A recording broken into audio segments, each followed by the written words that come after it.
Monday beginning at 10 a.m. Eastern Time. 42 years is a long time to know nothing about your past, but this woman named Holly has just learned about hers, and it is gruesome. Amber Cagliano with details on the parents she never knew because of the terrible fate they encountered when she was just a baby. 42 years ago, this young family vanished without a trace.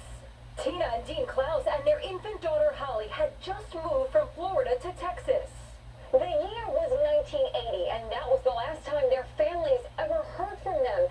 Tina, Dean, and baby Holly had simply disappeared. Where were they? Were they even alive? Nobody knew. 3 months later, the bodies of a man and woman were discovered, badly beaten and dumped in the woods outside Houston. The man was bound and gagged. The woman had been strangled. They were never identified until now using modern DNA technology. They did have some remains that have been kept aside. We took pieces of those and extracted DNA from them. What did you find?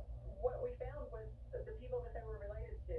And so I picked up the phone and called someone that we knew was related to these victims and asked them if they had ever had missing family members. And they immediately said yes. After all these years, the mystery of what happened to Tina and Dean was finally resolved. But what about baby Holly? Could she still be alive? This week, we finally know the astonishing truth. I'm excited to announce that baby Holly has been located alive and well. And here she is, now 42 years old and living in Oklahoma. She's a mom of 5 kids. And can you believe it? She's a grandmother.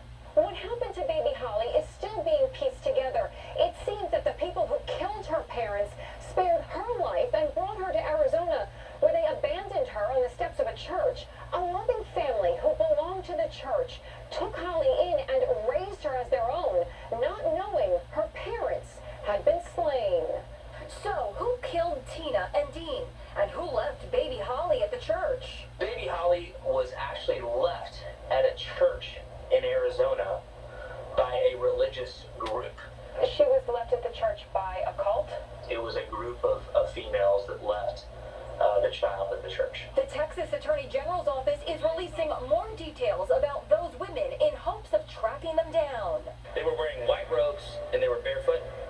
They indicated the beliefs of their religion included the separation of male and female members, practicing vegetarian habits, and not using or wearing leather goods. The investigation into Tina and Dean's murders continues, but at least baby Holly is alive. Holly has now met her biological family virtually and is planning to meet them in person soon. Investigators are still working the murder investigation into the death of her parents. Anyone with information is asked to contact the Texas Attorney